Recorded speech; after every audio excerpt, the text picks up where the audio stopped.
तैयार रहिए। स्टार्ट। रूस यूक्रेन युद्ध का 1 साल तक खिंच जाना साबित करता है कि पिछले 2 विश्व युद्धों से हमारी सभ्यता ने वाकई कोई सीख नहीं ली है। स्टॉप। 1 साल के बाद भी रूस अपने रुख पर अडिग है। वह पश्चिमी देशों को जिम्मेदार बताकर अपने देश की सुरक्षा के लिए इस युद्ध को जायज़ ठहराने की कोशिश कर रहा है। स्टॉप। दूसरी तरफ यूक्रेनी जनता सेना के साथ कंधा से कंधा मिलाकर अपनी संप्रभुता के लिए रूसी आक्रमण का विरोध कर रही है। उसे अमेरिका और पश्चिमी देशों का साथ मिल रहा है। एक तरह से रूस और अमेरिका की पुरानी लड़ाई शीत युद्ध में यूक्रेन की धरती लहूलुहान हो रही है। स्टॉप। अंतर्राष्ट्रीय संबंधों में सैद्धांतिक नैतिकता की आड़ में अमेरिका और पश्चिमी देश नई विश्व व्यवस्था बनाने और उसमें रूस को अप्रासंगिक करने की कूटनीति में अपना हित देख रहे हैं।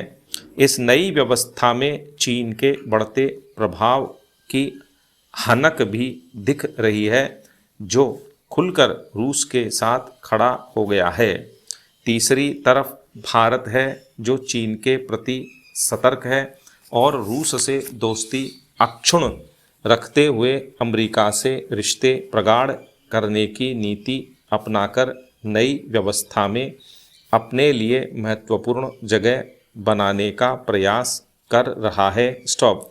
रूस का कमज़ोर होना भारत के हित में नहीं है। यूक्रेन को कुचलना भी भारत के लिए नुकसानदेह होगा, क्योंकि इससे अन्य शक्तिशाली देशों के लिए भी रास्ता खुल जाएगा। ताइवान पर चीन और मोल्दोवा पर रूस की टेढ़ी नज़र है। इसी कड़ी में भारत चीन सीमा विवाद को भी देखा जा सकता है। यूक्रेन संकट दरअसल भविष्य में कई नई संकटों को जन्म दे सकता है। यदि तुरंत नहीं रोका जा सका तो यह युद्ध दुनिया को तीसरे विश्व युद्ध के मुहाने तक ले जाने में सक्षम है। हमारी दुनिया ऐसे समय में जी रही है जब एक बटन दबाने की गलती मात्र से सब कुछ तबाह हो सकता है। अमेरिका के साथ एकमात्र परमाणु समझौता स्थगित करने से पहले ही रूस कई बार परमाणु हथियारों के इस्तेमाल की धमकी दे चुका है। एटमी हथियारों का बड़ा जखीरा रखने वाले रूस को यदि अपनी हार और संभावित नए वर्ल्ड ऑर्डर में दरकिनार होने का खतरा महसूस हुआ तो वह कोई अतिगामी कदम भी उठा सकता है। यूक्रेन संकट शीघ्र खत्म करने के लिए यह ज़रूरी है कि पूर्व सोवियत संघ के देशों को नाटो में शामिल करने का लॉलीपॉप दिखाना बंद किया जाए।